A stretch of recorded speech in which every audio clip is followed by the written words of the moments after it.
আসসালামু আলাইকুম। মেডিসিন টক বিডি চ্যানেলের পক্ষ থেকে আপনাদের জানাই স্বাগতম। আজকে আমি যে মেডিসিনটি নিয়ে আপনাদের সামনে হাজির হয়েছি সেটার নাম হলো অপটন ক্যাপসুল 40 মিলিগ্রাম, যার মধ্যে রয়েছে ইসোমিপ্রাজল 40 মিলিগ্রাম। এটি বেক্সিমকো ফার্মাসিউটিক্যালস লিমিটেডের একটি ঔষধ।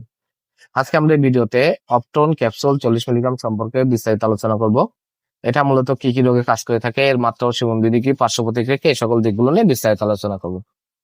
তো প্রথমে আসুন দেখে নেওয়া যাক অপটন ক্যাপসুল 40 মিলিগ্রাম মূলত কি কি রোগে কাজ করে থাকে। এটি প্রাপ্তবয়স্কদের জন্য, যাদের বয়স 12 বছরের ঊর্ধ্বে তাদের জন্য যে সকল রোগে কাজ করে থাকে সেটা হলো গ্যাস্ট্রিক, আলসার, বুক জ্বালা পোড়া করা, বদহজম, খাবারের অরুচি, পেটে গ্যাস্ট্রিকের ব্যথা, কোষ্ঠকাঠিন্য, এই সকল রোগগুলোর জন্য এটা খুবই কার্যকারী এবং ভালো কাজ করে থাকে। এছাড়া এটি গ্যাস্ট্রো ইসোফেগাল রিফ্লাক্স রোগসমূহ, ইরোসিভ ইসোফ্যাগাইটিস রোগসমূহ নির্মূলে, ডিওডোনাল অথবা গ্যাস্ট্রিক আলসার নিরসনে, জোলিঞ্জার অ্যালিসন সিনড্রোমের চিকিৎসার জন্য এটা অত্যন্ত কার্যকরী এবং ভালো কাজ করে থাকে। এবার আসুন দেখে নেওয়া যাক এর মাত্রা ও সেবন বিধি কি। এটি সাধারণত খাবার গ্রহণের 1 ঘন্টা পূর্বে সেবন করতে হবে অথবা খাবার গ্রহণের 1 ঘন্টা পরে সেবন করতে হবে।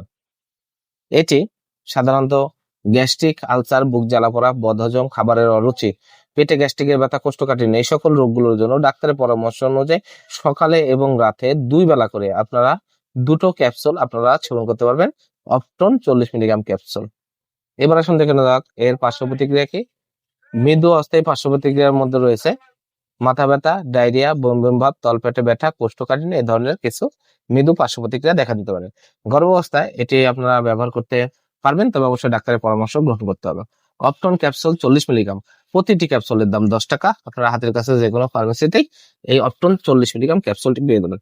ধন্যবাদ আমার ভিডিওটি দেখার জন্য। পরবর্তী ভিডিও পেতে আমার চ্যানেলটিকে সাবস্ক্রাইব করুন এবং পাশে থাকা বেল আইকনটিকে